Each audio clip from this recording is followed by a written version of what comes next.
start that now. Okay, one of the problems, right, and especially for those of you who don't have any background in this subject, one of the problems that you're going to experience, right, and there are many problems that you're going to experience in this particular subject, is the problem between, right, seeing what you think it is that you see and seeing what's actually in front of you. So drawing is the mechanical aspect of this particular class, and I'm not going to underplay the importance of the mechanical aspect of this class, right? But equally as important to this is the perceiving aspect of this class. How do you physically see what's in front of you as opposed to what it is that you think that's in front of you? And then also, how do you see what's in front of you and translate that in the simplest, most effective way based on the amount of time that you have to put stuff down? And all of this effectively comes down to a problem of representation versus resemblance. Now, what do I mean by this, you ask? Everything that you do in this class, in terms of a drawing of whoever it is happens to be gracing the podium, is going to be a representation of that person. That doesn't necessarily mean that it's going to resemble that person. Now, what I mean by that, right, is that this pencil, for instance, can represent me, right? But it doesn't necessarily resemble me, right? This pencil on the page can represent me inside of a space or me inside of a room, but doesn't necessarily resemble either of those things. Now, what we're looking for in this class is something that is an easy representation to do, that is possible to capture what's necessary inside a time frame like 30 seconds, 2 minutes, 15 minutes, right? So that you can grab not only what's important, right, but what's essential, right? So during that time frame, but then also use that information as a way of building up on top of that as a guideline, so to speak, so that when we get into a slightly longer pose, we can add more stuff, right, that starts to pose a little bit more accurately. And then gradually, as we add more and more stuff, we move closer and closer towards resemblance. We're never going to achieve pure resemblance, right, because, you know, the drawing that you do isn't physically going to be Lindsay, but what you are going to have is something that more and more closely resembles Lindsay in some of her details. So what we're trying to do is use something that's relatively simple to do, right? And then move towards something that's complex. Another way of thinking about this is that we're moving from generalities towards something, and then using those generalities as a way to provide a guideline for detail. And this is significantly more difficult than you would tend to think, right? Not the least of which are the reasons for which, and not the least of which being that we are detail-oriented creatures. So what I mean by that is that when we look at something and we focus on something, we naturally focus on what some people have called, what have they called it? Insignificant details for our purposes. Let's put it there. Let's put it that way. Right. So, for instance, like inside 30 seconds, you do not have time to draw fingernails, nostrils, ear holes, eyes, eyelashes, right, etc. These are details that we tend to recognize, and we're phenomenally good at doing this because of the way that your physiological and psychological apparatus are structured. What we need to do, right, is abstract from those details, right, in terms of what an eye looks like, what an arm looks like, what a body looks like, and think about those details in terms of the generalities and simple shapes that guide those generalities. So ultimately what we're trying to do is use these general and simple guidelines as a way of trying to capture three basic things, right? And this is effectively what we're going to be spending the next 15 weeks on, is trying to capture these three different things in a variety of ways. First off and foremost, movement. How does a pose feel like it's moving? And I don't mean what direction it's moving, right, et cetera. I mean more so if you have an arm, right, that's stretched out in, say, this position, right? It's a natural way of thinking about that arm is going to be, you know, there's my shoulder, there's my elbow, there's my forearm, there's my hand, right, et cetera. Right? And think about it as a collection of those details. What I would like you to consider, right, from this point forward is that an arm isn't an arm, right? An arm is a movement that happens to be going in that direction. And attached to that arm, right, we have, or attached to that movement, we also have volume, right? So as we're trying to capture that movement, we're also trying to get a sense of volume across. right? And then as we're getting across that sense of movement and volume, what we're also trying to capture is a sense of weight, right? So that when we put all of those things together, we have something that feels reasonably representative, right, of not only the way that the pose looks, but more importantly, the way that the pose feels, especially inside a short period of time. So for right now, and from this point forward, an arm isn't an arm. An arm is a volume that happens to be traveling in this general direction that's filling up that amount of space. And the whole pose is like this. So when we have, say, a pose that looks something like this, where, I'll do this drawing a number of different times right throughout the course, where you get kind of like just a standard hand on hip type of drawing, hi, right? That type of thing. A natural way of starting to draw this is to think about what's called the silhouette of a particular image, right? And this is a pretty standard way of thinking about objects in general, about separating objects from the space or the environment that they exist inside of. So the problem with this is that your brain has basically a kit bag of all the shit in the universe that it wanders around with, and it's predisposed towards making you draw things the way that it thinks about things, as opposed to the way that they actually appear. So a really simple example of this would be, say, children's drawings, right? Where standard children's drawing is something like this, right? Where you get this shit here, right? It basically takes the objects of a child's experience, right, and disproportionately represents them in a way that is familiar to that child's experience. Big hands grabbing the kid, big face smushing the kid into your face, big feet that it's crawling around in front of all the time. It ignores all of this shit in the middle because it's not familiar with it. It's not important to it. The brain does much the same thing for all of the stuff that you're going to be exposed to.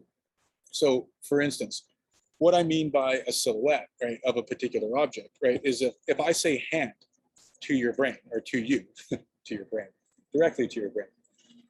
If I say hand to you, your brain comes up with a version of hand, right? And typically what it comes up with is the silhouette of that particular thing. Right? So it ignores all the internal information, topography, change in contour, the color, right, the different details, right, of the hand, and basically represents that hand to you, right, psychologically, as being something like that. Now, this is just a representation of that hand. The problem is that it's a very difficult representation to do, because the only reason that this external line moves the way that it does is because of all the bone, the sinew, and the structure that's underneath the surface. This is impossible to do inside 30 seconds, let alone try to draw all of the body and all of its detail inside 30 seconds. So what we need is an alternative way of representing this that A, gets your brain out of the way, and also allows you to capture complex information inside a very short period of time. Now, the problem with this, right, in addition, in terms of like getting your brain out of the way, is that this is equally hand, right, in a different position. The problem with this is that this doesn't look like a hand to your brain. This looks like a hand to your brain. And your brain, even though a hand looks like this, it's going to try to get you to draw this.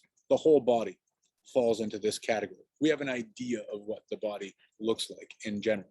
A big part of this class, right, is divorcing yourself from what you think the body looks like and how the body actually works, right, in terms of its structure, its movement, its weight, right, et cetera. And then how do we get simple versions of that in order to build more complex versions of that on top of it. So this stuff here is a convenient way of representing one thing as a way of separating an object from its surrounding space, but it's a very difficult way of doing it. And so an easy way of drawing a hand in space would be something like this. Right? This, right, is what's called a mass study. And a mass study is useful for our purposes in a variety of different ways. First off, it looks like shit, right? Which is a nice thing and maybe a strange thing for me to say, considering that I am presumably here to teach you guys how to draw, at least in a certain capacity. The nice thing about this thing looking like shit is that it alleviates the burden of you considering that you're going to be doing a nice drawing. We do not care about nice drawings at the beginning. Messy is good inside 30 seconds, even inside 2 minutes. Our job as the pose length gets longer is to refine that and make it look slightly less or slightly messy. The benefit of drawing messy is that we don't necessarily care about details when we're drawing messy, and details are the last thing that we want to put in, even though they're the first thing that we intuitively recognize. So rather than drawing this pose as a collection of details and this silhouette line that is separating it from space, I can equally draw that pose as if it was a mass study and basically fill that pose in from the inside out, so to speak, until it feels full. This gets rid of, me thinking that I'm going to be doing nice drawings and taking them home and putting them on the fridge and showing them to mom later, right? But it also, right, frees up your hand to do other things that are going to be particularly useful in this class. One thing that it's going to free your hand up to do is develop muscle memory, right, as how it feels to make certain kinds of lines. How does it feel to make a line that's really long? How does it feel to make a line that's kind of rounded? How does it feel to make a line that's a little bit more angular and jerky? How does it feel to make a line that's thick? How does it feel to make a line that's thin? And how does it feel to make all those lines as you're transitioning seamlessly from one to the other? Because as you're putting down these generalities, what we're trying to do is think about each individual section of the pose, not as a section of the pose, but as a part of a communal whole. Right? So I'm not thinking about hand, elbow, forearm, shoulder, right, etc. I'm thinking about movement, right? But movements as it's attached to much larger movements. Right, so while we're doing this, what it's essentially allowing you to do is abstract from the way that you tend to think about the pose as a collection of parts and details, right? And think about the pose as a single unified whole as much as possible, so that you can simplify it as much as possible, and then use that simplification as a guideline for other things that we're going to do. So what I'm going to do is a series of mass study demonstrations that will hopefully put a little bit more pudding into the practice, or theory or practice into the theory, however it is you want to contextualize that, right? And give you guys an idea of what it is that I want you to try, right, for this variety of reasons that I've just outlined. So Lindsay, would you mind firing your camera up, pretty please, and thank you.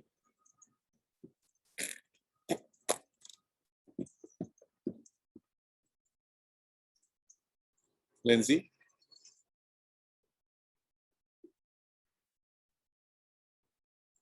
Lindsay. There she is. I will also be asking you to screenshot things, right, from time to time, to be developing a series of kind of notes for yourself. Sorry, Jay, I apologize. Please repeat. Nothing right now. I just wanted you to fire your camera feed up. Yes. So for those of you, I'm going to be asking to screenshot stuff to develop a kind of like book of notes, so to speak, right? So this is a decent page to screenshot, as crazy as it looks, to begin this particular journey of ours. Lindsay, I would like you to just take a series of 30-second poses, okay? And I'll just let you know when to stop. Oh, so you're just time it, not me, or no? You can take 30. Oh. You can time them, but I'll just keep going until. Yes. Right. Okay. Cool. Okay. Thank you.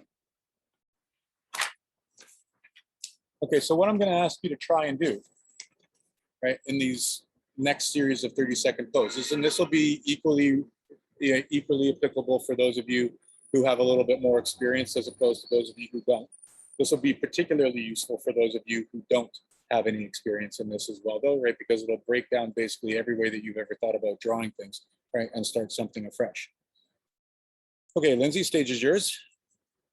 Okay, so what I would like you to think about doing, right, is filling that pose up, right, with essentially a series of scribbles, right? And thinking about the pose as being a volume that starts from the inside, moving towards the outside, and that isn't contained by structural boundaries, right? So I'm not worried about how this arm, right, attaches to the torso. All I'm thinking about is this volume here, and this volume here, and filling that volume up with a relatively light line until that volume feels full. Right? I'm not worried about trying to outline that pose. Right? I'm not worried about how that pose connects to each other. All of this stuff we'll go over in due course. All I'm thinking about is filling that space up with a series of what we'll call essentially directed scribbles, and try to keep your pencil moving the entire time. Even if you don't feel like you're drawing something or drawing anything. I want you to think about moving your pencil the entire time so that you're gradually developing an independence of your eye and your hand. What that means is that I don't have to be looking at my page in order for my hand to be moving. I can effectively move my arm independently, right, of where my eyes are looking as I look at the screen and try to grab the next chunk of the pose that I'm intending on drawing.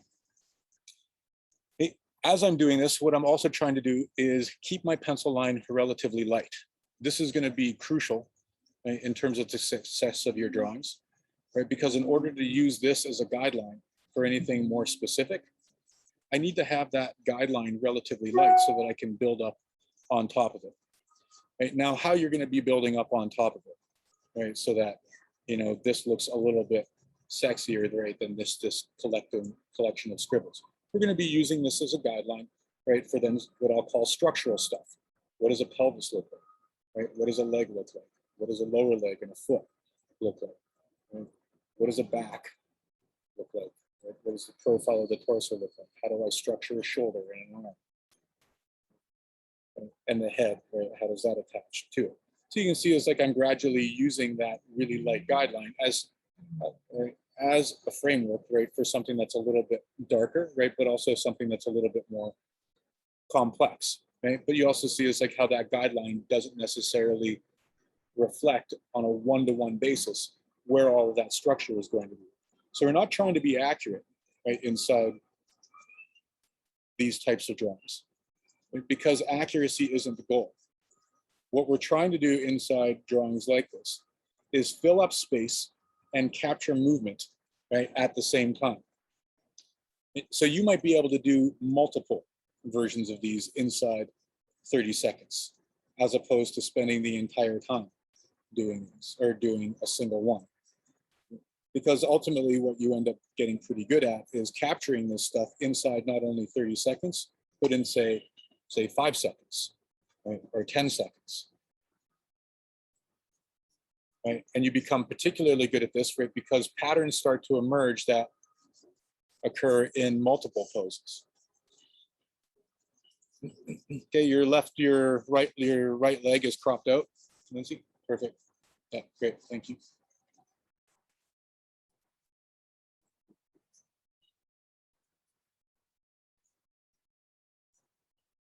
Okay, so this is what I'm going to be asking you to do. Certain things you're going to naturally do, right, that I'm going to ask you to avoid. This is what I would like your sketches to look like.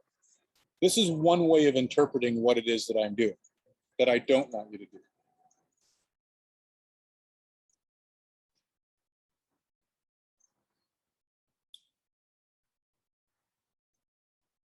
This is just a really shitty silhouette,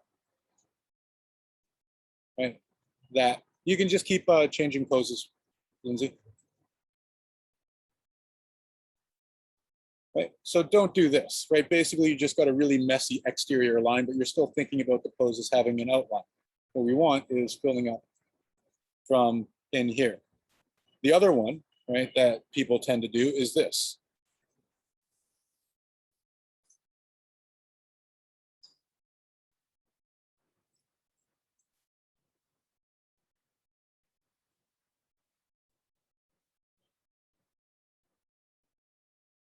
Or some version of this. I don't want you to do this either. Right? So try not to do this. Try not to do this. Right? Also, try not to do just this. Make one kind of mark only as you fill up this overall space. This type of mark or this type of pencil movement is good for certain things like head, torso, pelvis, right, etc. But it's not particularly good for drawing an arm. Likewise, try not to do something like this.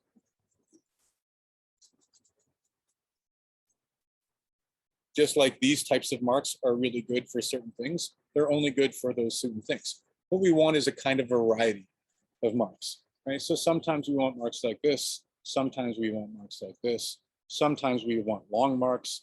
Sometimes we want short marks. Sometimes we want round marks. Sometimes we want thin. Sometimes we want thick, etc. What's consistent about all of these types of marks is that we're thinking about moving the pencil fluidly from one to the other and filling up volume. Thinking about keeping your pencil line really light as you're doing this. And you're thinking about moving from the inside towards the outside edge, right? And what you're not thinking about is developing detail of any variety. Thank you, Lindsay. That was great. Okay, so this is what we're looking for. Stuff that kind of looks like this. Right? This will be counterintuitive for most of you, but this is the start of the process, right? And we're going to be adding stuff, a significant amount of stuff to this, but this starts the process. So nice and loose and light. Keep your pencil moving the entire time, digitally or otherwise, and try to create and try to experiment with a wide variety of ways of moving your pencil. There is no wrong way to do this, right, in terms of how you're applying the pencil to this, unless you start focusing on details and unless you start, right, unless you stop moving your pencil the entire time and unless your pencil line is too dark. Right? So this is your opportunity. It's like, what does it feel like to do this? What does it feel like to do this and this and this? And more importantly, what does it feel like to move between all of those things fluidly so that you have something that looks like that? Right? This is where everything begins, right? And this is going to be way more important than it seems that it is, even though we're going to be adding way more specific stuff to this. Okay. So for those of you working digitally, you want to adjust the tool that you're using so that you've got a nice light line, either through the tool that you've preset, right, or the transparency of it. Please fire your screen shares back up, right, and your video feeds up if you've got them. And Lindsay, let's go back into 30-second poses, pretty please. Okay, guys, this would be a pretty short and unsatisfactory course if all we were going to be doing was math studies to fill out the form and try and capture volume. Math studies are just one way of capturing volume, and a convenient way of, again, distancing yourself from details, right? Starting to think about the pose differently, which again is just as important as the actual mechanical aspect of drawing. But what we also need to capture, right, as I mentioned at the beginning, right, is a sense of movement. Right now, while we're doing math studies, right, we can definitely capture a sense of movement, right, in the sense that, you know, a leg is kind of moving in this direction, right, and the volume and the scribbles that we're using, right, as a way of capturing that do also capture a sense of movement as they describe that volume. But in the most general way, right, of thinking about movement, what we're trying to capture to begin with is a sense of a line of action of the pose. Now, you guys have had an animation course up until this time, or class up until this point, yes? Yeah. Yeah. Okay, have you done that fucking bouncing ball and all that shit, like flower sack and that crap? You've done the bouncing ball. It's in 3D though. Right. Doesn't matter. Principles are basically the same.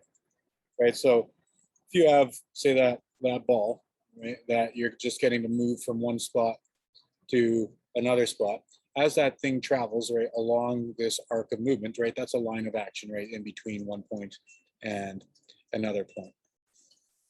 Now, line of action as it refers to the pose, right, is slightly different, right, although this is equally applied to movement of the pose. Right? When we're looking at the line of action in relationship to a pose, what we're looking at is effectively the most basic representation of movement of the pose. And it isn't necessarily structurally relative, right? And what I mean by that, it doesn't necessarily correspond, especially not on a one-to-one ratio, right, with any particular anatomical point or detail of the pose. It's a general description of how the pose feels, right? And it falls into basically two different categories.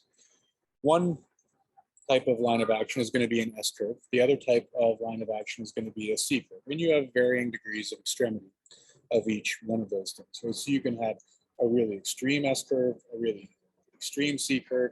You can change the direction of those C curves, right, or S curves, right? But they're all good. It's always going to be one of those two things. Now, what the line of action corresponds with structurally in a really loose sense, is what is the spine, right? If we put this thing over top of a rib cage and pelvic girdle, what's the spine doing, right? Or say, what is the rib cage and the spine doing when we're looking at them in profile? Right? So say that we have a pose that's bending forward slightly. Right? This might be a really light indication, a really loose indication of what that spine is doing from this position. Right? But if we took that same pose, right, and bent it backward, for the yogis amongst you, right, now my C curve, right, would be representing or be more reflective of what the abdominal tract is doing. Okay, so in the standard hand on hip pose, I've got a line of action that kind of looks like this. In this bending backwards pose, I've got a line of action that looks like that. So the spine in the center line being the division between your pectorals and your abdominal tract, is a light indication or a loose indication of what the line of action might be doing. Now, just like everything else that I'm going to say in this class, right, your line of action is more or less useful depending on the pose that we're dealing with. Right? But this is a nice way of starting to think about things that are useful to look for in the pose that are essential to capturing the things that we need to capture in the pose. Right? But they're not always going to be equally useful. So everything that I'm basically going to be pointing out in this class are things that you want to maybe think about as being useful tools that are going to be more or less applicable depending on the pose that we're dealing with. Now, the important thing about the line of action is, again, it's a general descriptor of movement, but it doesn't stop at, say, the bottom of the foot or the top of the head. Right? It extends beyond, right, the top of the head and beyond the bottom of the foot. Right? It's a really big movement as opposed to something that is structurally bound. Now, obviously, these things aren't difficult to draw. Right? What they are, right, especially at the beginning of the process, isn't necessarily straightforward to see them. And so as a beginning to each drawing, rather than just starting to draw, a really good habit to get into is to take a look at the pose, try to identify what is the best line of action, right, for that pose, right, and then start drawing, right, in addition to other things that we're going to be looking for. So in addition to your line of action, right, as a way of capturing a sense of movement, we're also looking for, right, is, right, things that convey a sense of weight. And what's conveying a sense of weight, again, predominantly for the most part, is what is your hip axis doing, and what is your shoulder axis doing. And what matters about these things isn't their proportional relationship to each other. It doesn't matter how far your hips are away from your shoulders. What matters is their angle of relationship to each other. Right? So what I mean by the hips is, like, if this hip goes up, this hip has to go down by the same amount, and its axis changes. So it has an overall angle that looks something like that. Generally speaking, right, in a pose that's counterbalancing itself, and this is a thing that the body naturally does. If this shoulder goes down, this shoulder goes up, right, which means you'd have an axis point. If you could jam a stick straight through either of these things, you'd have an axis that looks something like that. Generally speaking, in a pose like this, right, the weight then gets pushed towards the area of that angle that's narrower, right, so that I have right now a weight-bearing section of the pose that is centered along this side of the pose. So your hip and your shoulder axis are really useful communicators of where the weight of the pose is. Now, that hip and shoulder axis is only really going to be useful from the front, the back, three-quarter front and back. It's not particularly useful when you look at things from the side, because here's my shoulders, here are my hips. If I put a hip and shoulder axis in there with the hips and shoulders that are directly behind each other or in front of each other, those things just disappear in perspective, and they're not useful communicators of weight anymore. Right? So in a pose like this, what is a useful communicator of weight is, in coordination with your line of action, is that you're always going to have a stretch section of the pose. And then on the other side of that pose, you're going to have a squash section for your pelvis and your torso. So here, the stretch might be represented by the spine. Here, the squash by the abdominal tract. Here, your stretch represented by the abdominal tract, and your squash section by the spine. in coordination with where the top of the shoulders are and where the bottom of the shoulders are, or bottom of the hips are. And a stretch section here on this side of the torso and pelvis, squash section on this side of the torso and pelvis. What I get, right, is kind of similar. I don't know if you guys have done this exercise, right? The flour sack. Have you done that particular animation exercise? No, not yet. Not yet. Well, the purpose of that is, right, is to explore this idea of squash and stretch as it relates to the communication of weight, albeit in an inanimate object. How do you make an inanimate object feels like it carries weight in particular areas? The torso is roughly the same, right, in terms of the basic description of that area. How does this shoulder axis, hip axis, line of action, squash or stretch and squash all communicate to a sense of movement, a sense of weight, and then another way of communicating a sense of volume, right? As we start to kind of put in an exterior edge, right, or a bounding edge towards the torso and the pelvis area. Now, this stuff again isn't easy or isn't difficult to draw, right? The difficult part is again seeing the pose like this and also trying to communicate this in a similar type of way that what we just did with our mass drawings. So if I start a pose, a standard way of starting a pose might be to put down my line of action, look for my shoulder axis, my hip axis, put in my stretch section, my squash section, and then start to fill up the space of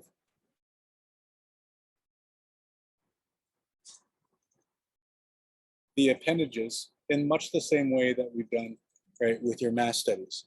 Okay, so basically you're putting all of this stuff down, even though it's a little bit more particular, with the same loose, light, flowing pencil line, right, that continues to move the entire time. Now, in order to do this stuff, right, you have to ignore, right, as much as it is, ignore as much detail in the pose as you are looking for these patterns in the pose. So what we're not looking for, if we were to draw this pose, we're not looking for what the spine is actually doing in terms of its slight curvature as it moves over top of the rib cage, lower back, and then into the gluteal groups. We're not looking for the slight changes of direction over pectoral, rib cage, abdominal tract, right, as it moves down into the base of the pelvis. What we're looking to do is to simplify this movement and simplify this movement. And a nice way of accentuating the squash and stretch is to, as you simplify this side with a curve, you're simplifying these sides with straight lines. Stretchy lines make squishy lines feel more squishy or stretchy. Straight lines make curvy lines feel more curvy or straight. So basically these things accentuate each other. Right, so these are other ways, right, of capturing the movement, the weight, right, and the volume that we're after. Lindsay, would you mind firing your camera feed back up and then doing another series of 30-second poses for us? This is a decent page for you guys to screenshot in your the beginning of your accumulation of notes for this class.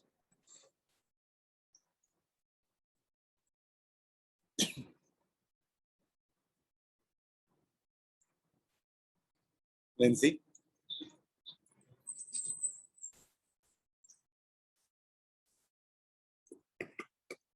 There she is. We'll just do 30s. 30s, yeah, okay. Yeah, big, Right, thank you. big expressive poses, please, Lindsay. Okay, okay. Awesome, thank you.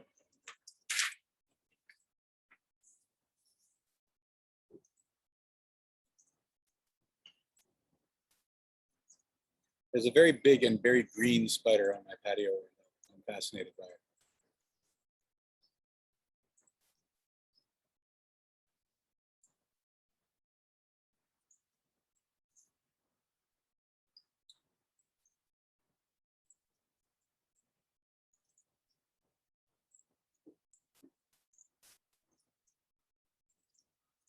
Okay, so again, right, your line of action and your hip and shoulder axis, right, aren't necessarily going to be difficult to draw, right? What they are, right, or what they are useful, or what they are. Murat, you can kill your video feed, please. Right, I'm just doing demonstrations right now. Murat. Thank you. Sorry. That's all right. Right, what we're looking for, right, is to look at the pose and try to find, right, the best possible description of a line of action. So here we've got a stretch on this side of the pelvis, or the pelvis and torso, and you can see how the weight kind of shifts back towards that front leg.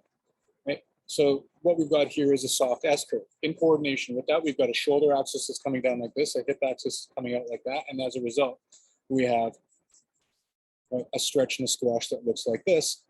And then we'd have, right, the volumes of the other sections of the pose being filled up with the same sort of mass that we did previous. Here we now have a C curve. So C curve, right, expressing is like the fact that that pose feels like it's bent over a little bit. Right, we get a stretch section, right, we get a squash section. Hip and shoulder axis don't really apply, right, but they help us bound this overall area of volume. And then filling up the volume of the other legs or the appendages, not worrying too much about how accurate they are, just trying to get down the sense of the volume as it's now attached to something a little bit more particular in its communication of weight and of weight and a different type of volume. Yeah. Okay, so here again, we get an S curve, but an S, oh, we got a C curve now. Okay, so C curve, right, using the abdominal tract, right, as a guideline, which means that we've got a squash on the other side of the pelvis and torso. And these are one of the patterns that you'll gradually start to recognize, right, where if you've got a stretch on one side of the pose, that means there's going to be almost always, right, a corresponding squash on the other side of the pose. So if I've got a stretch over here, loosely corresponding with my line of action, that means on the pelvis and the torso side of things, I'm going to have a squash section as well. Right? And then you notice it's like, as I'm doing this, right, again, right, I'm not worried about being too accurate, and I'm not worried about, right, putting any sort of details down. What I'm trying to capture, right, are the patterns that make this thing feel the way that that thing feels. Okay, so again, now we get a C curve, right? But again, look at how much stuff I have to ignore in order to capture that C curve. It's because now I got a squash section on that side of the torso, as opposed to the stretch on this side of the torso. I'm not looking at all of these changes of direction over top of the edge of the torso, right? And that's where things generally get confusing, right? If you've never been exposed to this mode of drawing right before. And then filling up the space inside the appendages. Right, we're going to do much the same thing with the appendages in the head and the hands or in the feet and et cetera, as we're doing with the rest of the body in terms of breaking those things down into more simplified and representational versions of those areas. For right now, right, we're just thinking about filling up those particular spaces so that we can then use, right, these as guidelines for other stuff, right, that we're going to do. What does a pelvis look like? What does a rib cage look like? Where is that spine inside of all of this stuff, right? And how do we use this stuff, right, as a guideline, right, for details, right, that do correspond more intuitively to the pelvis and torso.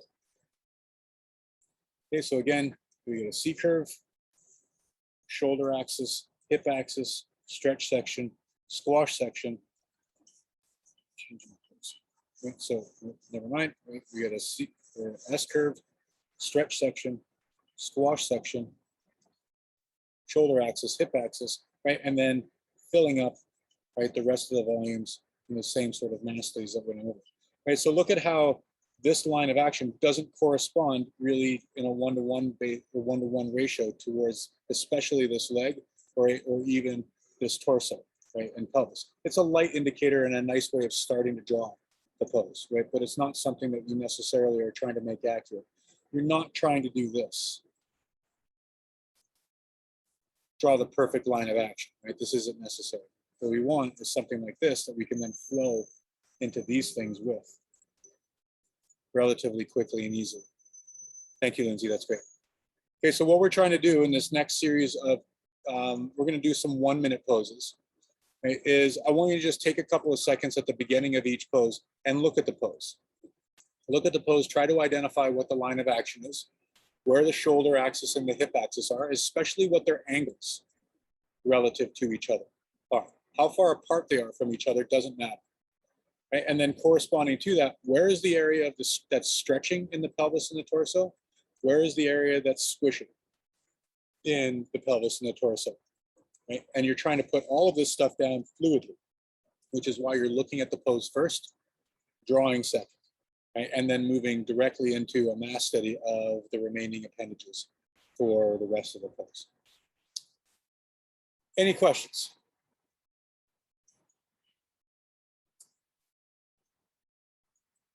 Okay, well, let's get your feeds and your shares back up then again.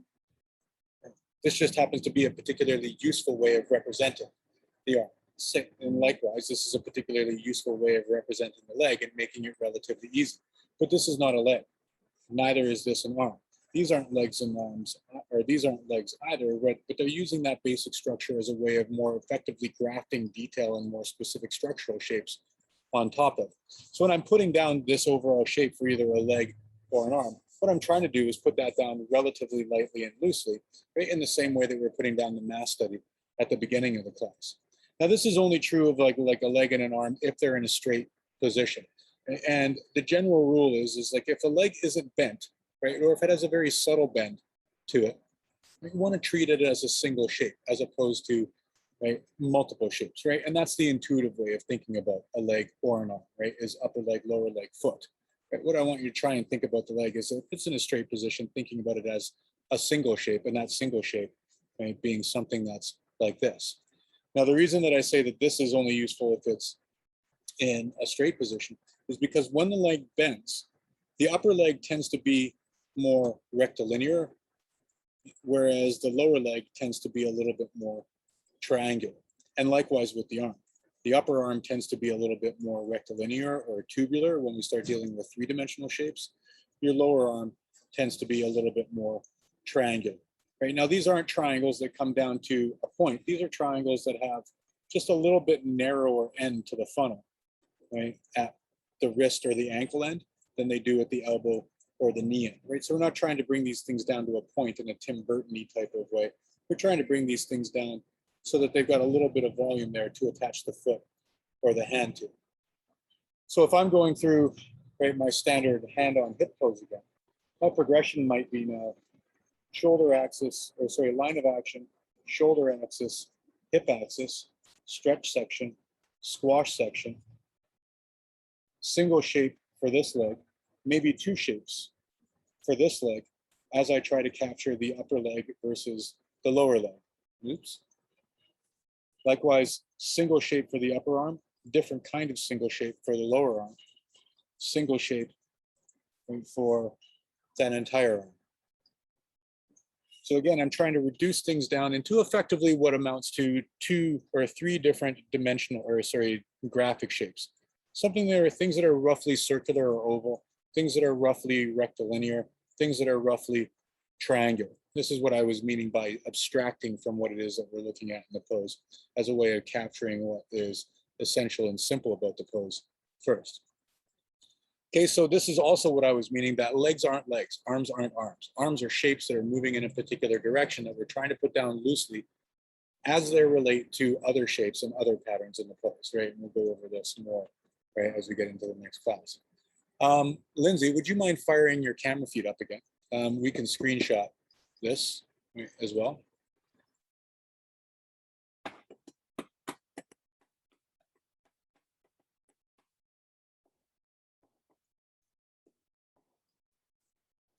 Lindsay? So, sorry, I'm obviously, I am here and I just didn't hear you say my name. I apologize, Jay.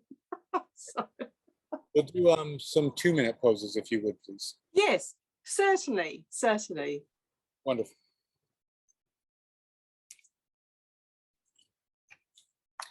You know, in as much as I'm introducing new information, what's equally important to this information is the process with which I'm putting things down.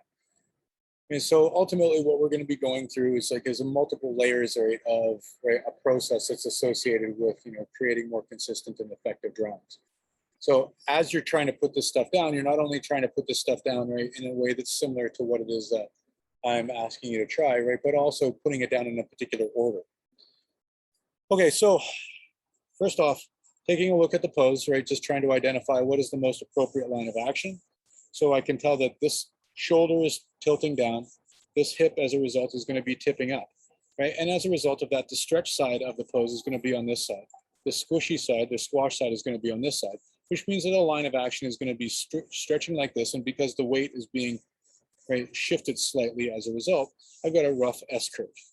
And so now I've got a rough idea of the movement of the pose, the overall volume of the pelvis and the torso, right? And now I can think about the legs, right, as individual triangular shapes stretching out from the pelvis, but thinking about them as shapes, right, as opposed to legs or arms. Upper arm here, right, as being just a tube, lower arm as being a triangle.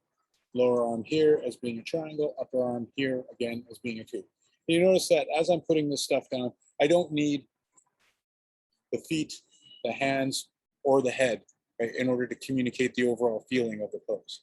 For those of you who might be starting the head or starting the pose with the head, please stop, right?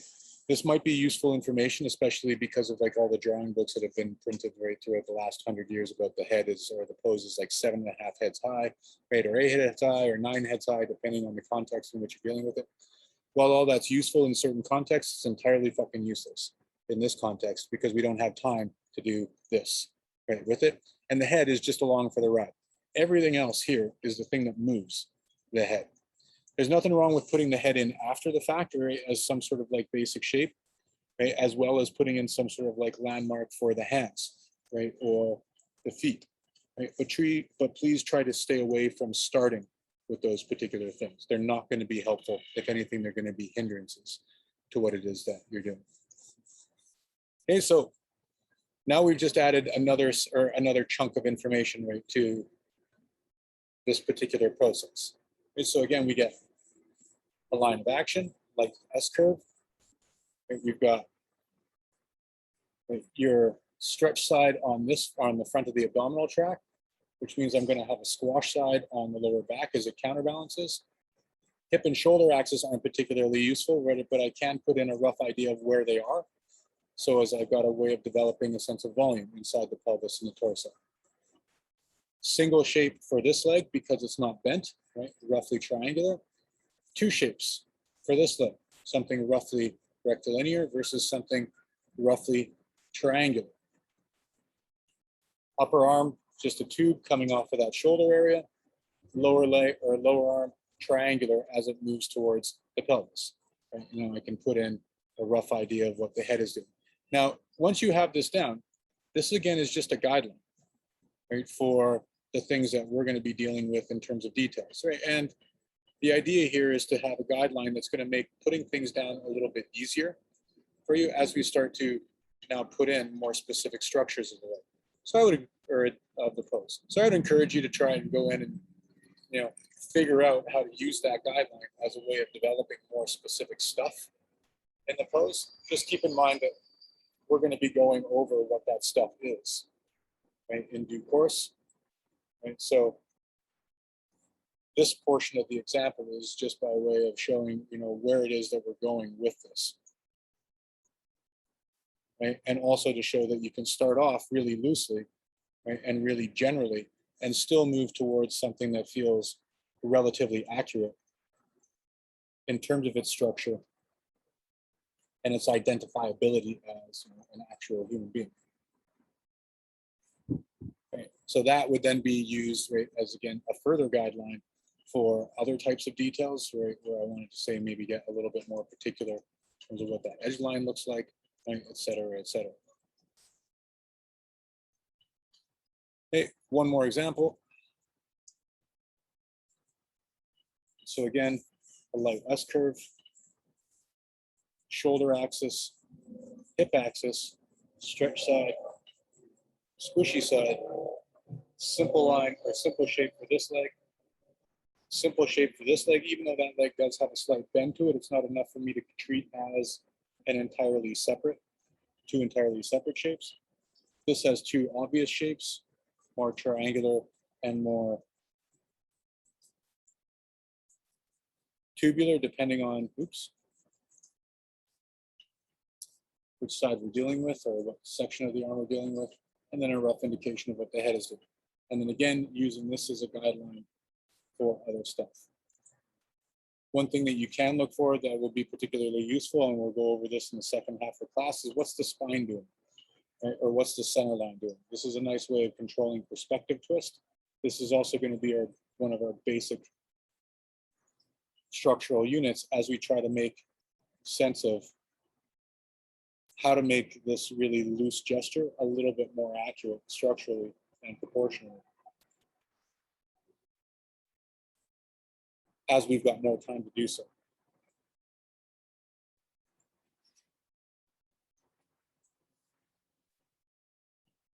Okay, so all of the other stuff that I'm effectively doing now, like say rolling in a shoulder blade or a deltoid, right, or how I start to transform the arm into something a little bit more arm-ish, right, as opposed to something that's just kind of clunky and geometric, including hands and the head. All of this stuff is stuff that we're going to be going over in due course. This is just stuff that is secondary in importance to what it's all based on. So everything that we're going over right now, right, in the first half of this class, thank you, Lindsay, that was great, right, is going to be just as important 15 weeks from now as it is right now. Okay, so this will be the thing that I say over, or these will be the things that I say over and over and over and over again, to the point where hopefully my voice becomes white noise at the back of your head where you can effectively ignore it, so that because you've just done it so many times. Okay, Lindsay, let's continue with 2-minute poses. It's getting chilly. That's what you get when you don't got no hair. Okay, another one of the tricky parts about this particular subject is blending the expressive, right, the more intuitive aspect of approaching, sketching the human body or drawing or painting, right, or anything like that of any variety, right, with the more analytical to the more technical side, right, of things, right? So effectively, it's like we're trying to blend theory and mechanical practice, or expression and mechanical practice, right, and put things down in a way that we can basically do without thinking too much about, which is a relatively tall order, right? So analogous to this, right, might be, say, if you've ever tried to learn a language or a musical instrument or a sport of any kind, you can know everything that there is theoretically about any one of those subjects, right? But unless you have the mechanical ability in order to physically put those things down on paper, or say those words, or play that instrument, or play that sport, you can know everything that you want about soccer. If you've never practiced playing soccer, you're still going to be a shitty soccer player, so to speak. I use soccer as an analogy because that's my background. Right, so what we're trying to do, right, is blend the intellectual aspect of things, right, say proportion, anatomy, structure as well, right, with this more intuitive, expressive side of things, right, and how things work in terms of their overall process. Now, as I've mentioned kind of obliquely at the beginning of this class, or through the first half of this class, everything kind of like structures or centers around the pelvis and the torso. What are these things doing? And because all of our proportions are going to be different, we need kind of like an easy way of getting in and out of Dodge relatively quickly, so we can get down the essential information, not stress out too much about it, whether or not it actually looks like Lindsay is proportional to Lindsay or anybody else that we have. But we can use those generic structures, generic proportions, as a way of, then interpreting and grafting onto other people and developing more specific versions. Now, a nice easy way of doing this, let's just flip the page so that I've got fresh meat. Nice easy way of thinking about this, right, is to base everything on a square, right? Because that square becomes, well, first off, it's really easy to draw because we're familiar with the characteristics of said square, but also it then becomes easily duplicable, right? Because if I duplicate that square up above it, I now basically have the overall generic proportions of both my pelvis and my torso. And those proportions are going to be the exact same, to keep these things on model, so to speak, from both the front and the back. And those shapes from front and back are going to be exactly the same. Now, when we shift into a profile, things are going to be slightly different. We can think about this overall shape of your torso versus your pelvis, or top of that torso-pelvis relationship versus the bottom of that torso-pelvis relationship, being significantly thinner than these things. They're not quite halfway. I'd say there's more of like 2/3, right? For those of us who still deal in fractions in terms of a thickness for that. Their vertical proportion is the same, their lateral proportion is a little bit different. And then also in a standing pose, which you'll notice about the pelvis and the torso, is that there's a natural stretch towards the front of the body versus a natural squash to the back of the body. So when I attach these things along an abdominal tract, for instance, there's going to be a natural stretch here, but because of the natural curvature of the spine as it moves over top of the rib cage into the lower back and then into the pelvic girdle, right, we now have, right, what we're simplifying into a natural squash inside that area. Right? So we're simplifying these things into these boxes. Now, it doesn't really matter so much, right, what shape it is that you're using. I taught this class for years, right, using these shapes, for instance, right, where I was dealing with some sort of like ovular form and then some sort of circular form as a way of essentially describing the same overall concept. Right? The only difference being is like, obviously I'm using different forms, right, and then obviously having to make different process choices, right, in relationship to those forms. So if you're familiar with another way of doing this, right, that other way is just another way of explaining the same thing. Now, these things by themselves don't really complete the picture, because inside both the front and the back of this, we want to divide that thing up laterally with a vertical line. That vertical line, if we're looking at this from the front or the back, represents the center line, so the division between the pectorals, right, and your abdominal tracts from the front, or your spine, if we're looking at that from the back. And if we divide that first square up in half vertically with a lateral line, right, that now gives me another useful landmark for both the front and the back. This axis here is your hip axis. This axis here being your shoulder axis.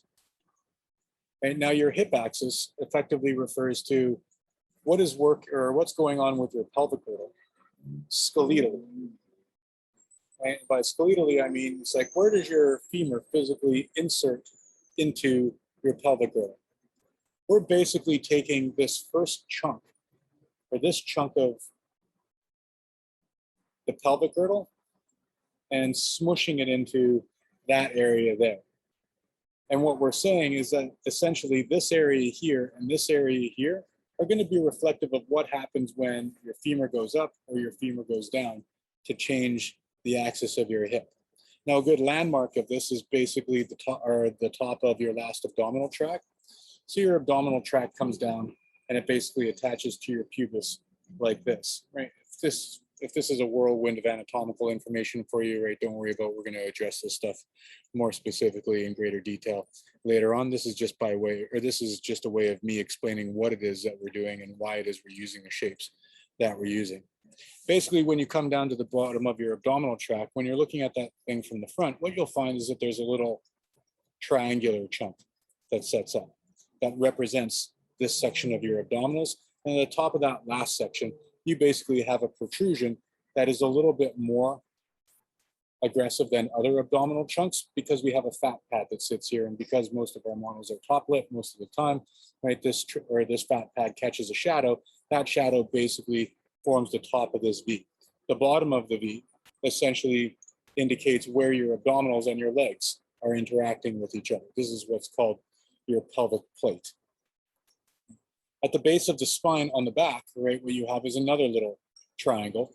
This is a representation of your sacrum. Right? Your sacrum is a little triangular bit right at the base of your spine before it gets into the coccyx, which is a vestigial element of our tails. This basically points towards the division between your gluteal groups. Right? So where's one butt cheek versus the other butt cheek, right? Again, indicating how your legs and your pelvis interrelate with each other. All of this stuff, all this anatomical stuff will become more useful a little bit later on. What's important for us right now is that all of this stuff is based on this square, the duplication of this square, this center line, and this center line as a way of identifying key points that are going to be useful for us to set up structural stuff inside of here. Right? So the structural stuff that we've got inside of here right now is this little triangle attached to these two lines, this bigger triangle attached to these two lines. And then inside this square, you have essentially an oval that sticks out just a little bit on one end or the other. This is going to be a representation of your rib cage when the time comes. So essentially, if we looked at that from a profile, your rib cage would be sitting inside this space here, and your pelvic girdle would be sitting inside this space, kind of like this. Right? And we'll get to that in more detail when we start dealing with the legs specifically. Okay, so how does this stuff relate to, the squash and stretch and the line of action and all of that jazz? Well, one way that this relates is that you can think about all of this stuff and everything that we do in this class as part of a process. Right? And what we're trying to do in that process, as I mentioned right at the outset, is move from general towards specific. So the first step and the most general aspect of this process is what I'm going to be calling your gesture from this point forward. This is where you're dealing with your line of action, your shoulder and your hip axis, your squash, and your stretch, and your mass studies. The most important thing about this is that it's fluid. So here, what we're looking for is fluidity and a light line. This is a way of making, right? The fluidity is a way of making feel like everything is connected with each other. So you're thinking about the pose as a whole, as opposed to individualized parts. The light aspect of it refers to the mechanical application of the pencil, so that when you're putting a light line down, you've got an opportunity to build up on top of it with a darker line later on in the sketch when the pose lengths get a little bit longer. So all of this stuff is what we were doing in the first half of class. And so when we're doing this line of action, shoulder axis, hip axis, stretchy bit, squishy bit, right? Those basic shapes for your legs and your arms.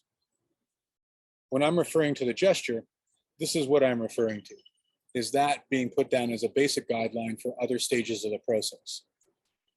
Second stage of the process is what I'm going to refer to as structure from this point forward. Right, now, structure refers to a bunch of different things. Right? First off, right, it's referring to proportion. What is the proportion of this square relative to this square? Right? That's easy, that's 1 to 1.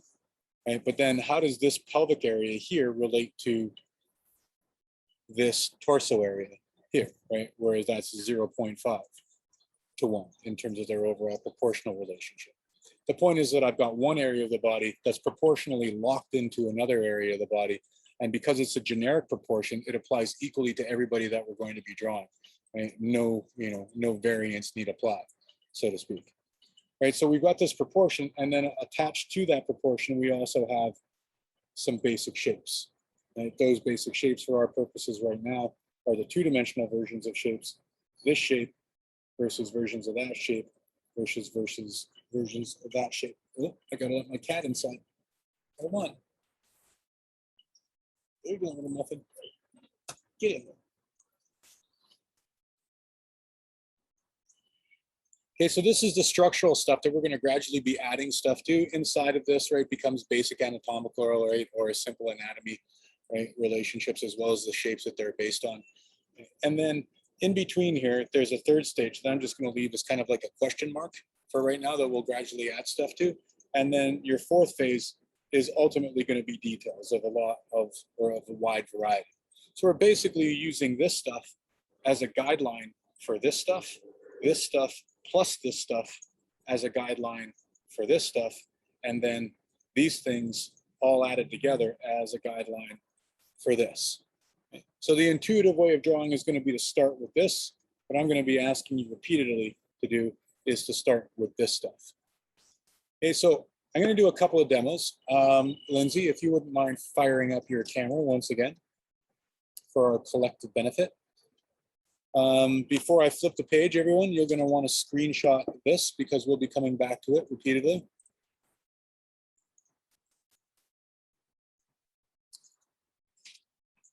And Lindsay, could we do some 2-minute poses, please?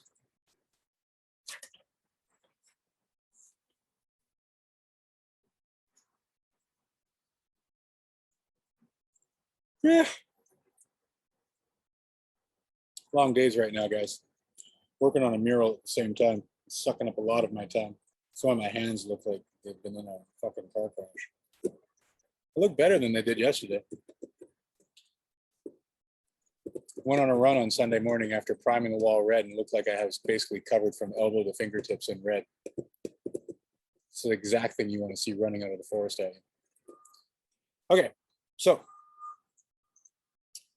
again, no surprises. There's my line of action, nice and fluid, moving into shoulder axis and a hip axis, and then my stretch section versus my squash section. And then ignoring the proportional stuff for right now, the proportions become more natural more quickly and more easily as you get more familiar with them. And then moving directly into the rest of the gesture. Okay, so this is what I'm trying to get down inside 15 to 30 seconds. There's a rough idea of what this stuff looks like.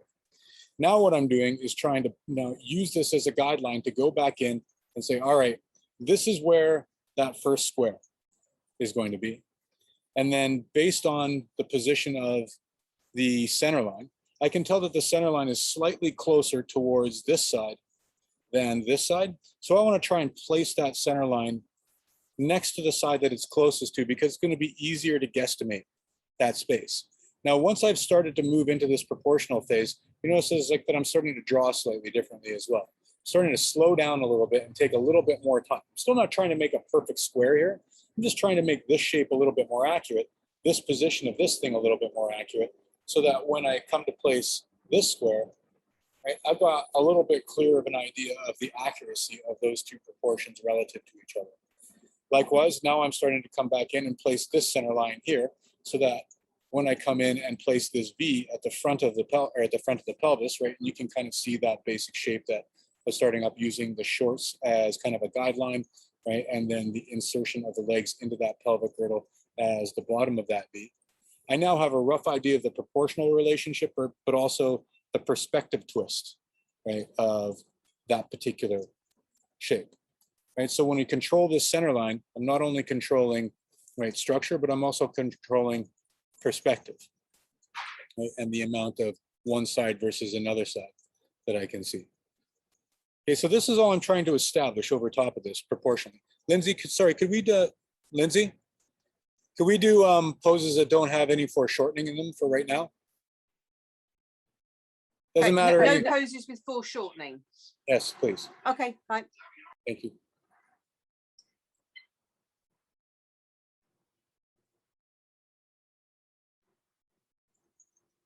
Okay, so again, line of action. Right, where's the stretchy bit? Where's the squishy bit?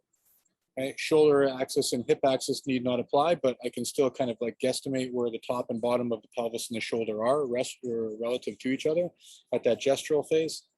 Putting down a basic shape for the leg, right? Basic shape for this leg, same thing with that arm, right? Head can be kind of be chucked in there just for shits and giggles, right? And now, again, using this overall shape here as a guideline for the vertical shape of a vertical distance of this shape, so I can lock those two things in, attach those things with the stretchy line, and then I can even incorporate the shape of the rib cage into this, right, as a way of accentuating, right, this curvature of the rib cage, right, as it moves into the lower back. And now essentially using this as a guideline to now place the area or the shapes of the legs and arms a little bit more solidly. So when you get into a 2-minute pose, you're not really necessarily jumping towards detail.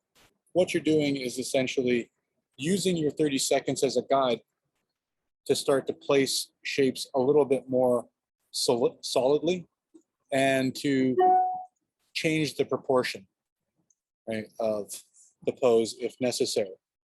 So just as an example, if I did that pose again, right, and here's my gesture, right, and did essentially everything the same, but I'm going to mishit the proportions, right, intentionally. right? Because you can see is like these proportions here, right, are pretty close to what the proportions were that I'm asking you, or that I've been outlining, right, in right on the previous page, right? And this is what I mean by things just becoming a little bit more obvious or a little bit more intuitive once you get used to it.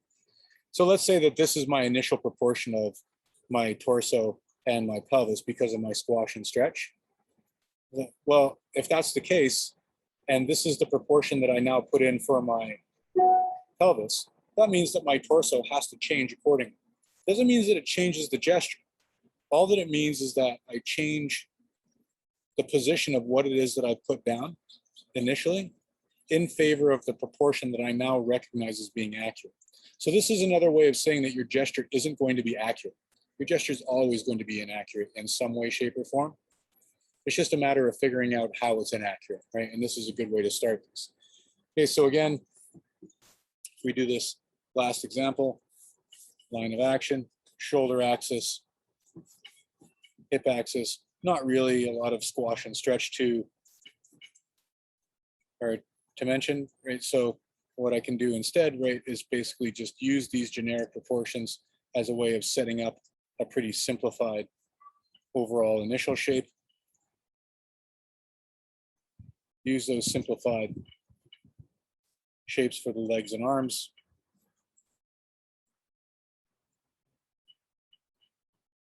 So now a way of providing a guideline for this. And all of this will then serve as an additional guideline for other stuff that we're going to do.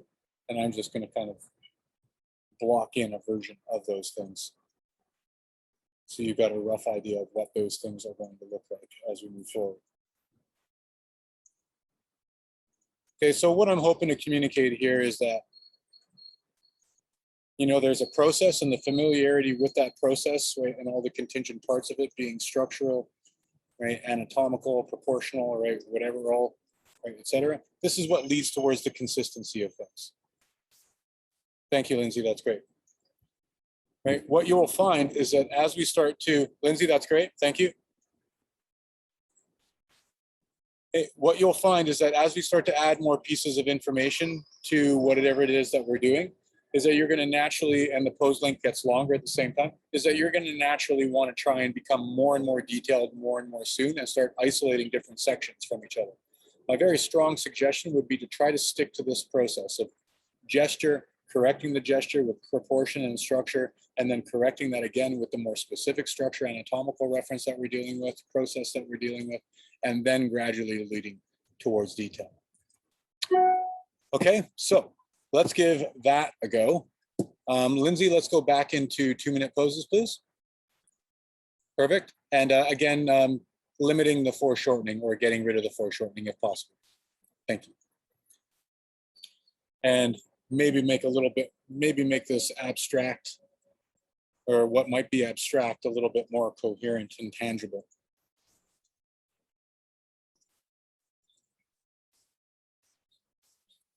Okay, so again, everything that I do is going to be based on stuff that I'm either have asked you to do or will be asking you to do. I mean, I'm not going to just be, you know, chucking shit out there and then holding industry secrets, so to speak, right? And as a way, and then expecting you to do things that we haven't talked about. Okay, so there's my basic gesture.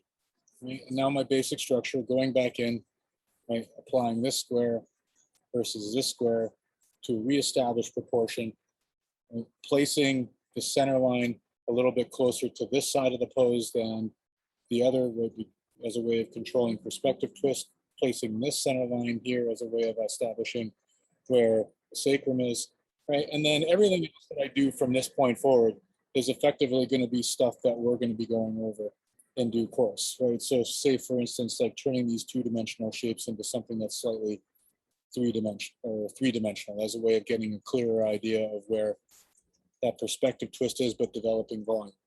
Turning this arm right into, right, its proportional relationship. No, somebody's driving by with the booming system. Using this guideline here as a way of identifying where the legs insert into the pelvis a little bit more. Right? And then using these two proportions as now a way of setting the proportion of my legs as well. right? And then changing those proportions every time that I need to change those proportions, using the information that I've established as a way of changing those proportions. All I'm doing right now is using generic structures, generic proportions as a way of making that gesture a little bit more accurate, even if it's not in a way that's accurate to Lindsay specifically, right? But using Lindsay's guide as, or Lindsay's pose rather, as a guide for kind of a generic drawing. Right? So it shouldn't necessarily look like Lindsay, but you know, it look relatively human, right? And be in the rough position that Lindsay's pose is in.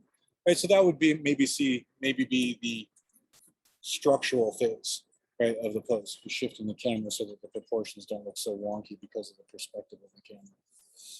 Okay, so now it's like after this, right, this will be an intermediate stage, right, where I start to use some of the information that I know about and that we'll go over in terms of how different areas of the body, in this case, the arm, are structured, right, and some of their generic relationships, as well as generic relationship and structure of the hand.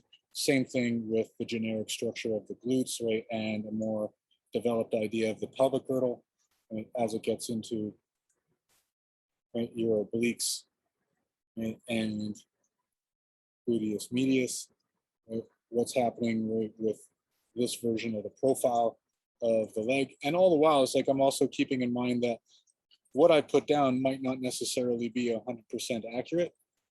Right? So I might still have to make changes in terms of proportion in order to make this thing feel a little bit more accurate. Right? But hopefully what's coming across is that I'm not really trying to draw details. What I'm trying to do is put down a much more robust version of some accurate structure that's going to make it significantly easier in order for me to put details down when the time actually comes. So the goal in these sketches isn't to necessarily put down details and get things as much done as possible. The goal is to make things as accurate as possible and develop an understanding of what contributes to that accuracy as much as possible. And also how you can kind of get across a pretty convincing version of the human body, as well as something that feels pretty good as a finished sketch without quote unquote finishing it. There's lots of different ways to finish the drawing, right? And make things feel like you've got control and understanding of the subject. So at this point, you know, this is where I might start to go into developing details. Those details might be edge line. Right? So what is that? Right? Or what does that line there look like? What does this shadow reference here look like? All of this, right, is stuff that we'll be going over. Putting in a more refined version of the overlap of your trapezius versus, right, your scapular spine. Right? And if you run out of time and that's all you've got done, that's all you get done. Right? Okay, so the goal again isn't to finish the sketch, right? The goal is to apply what it is that we've been going over, try and make sense of the pose, right? And gradually, as we apply more and more stuff to this, more and more things will make sense. So to finish off, right, this first class, let's do two more 5-minute poses, Lindsay, because I'm going to let you go a little bit early, and I've got a lot of like administrative stuff to say to the class once we're done. Okay, so let's so get your just feet. two 5 minutes was that? Yeah. Okay.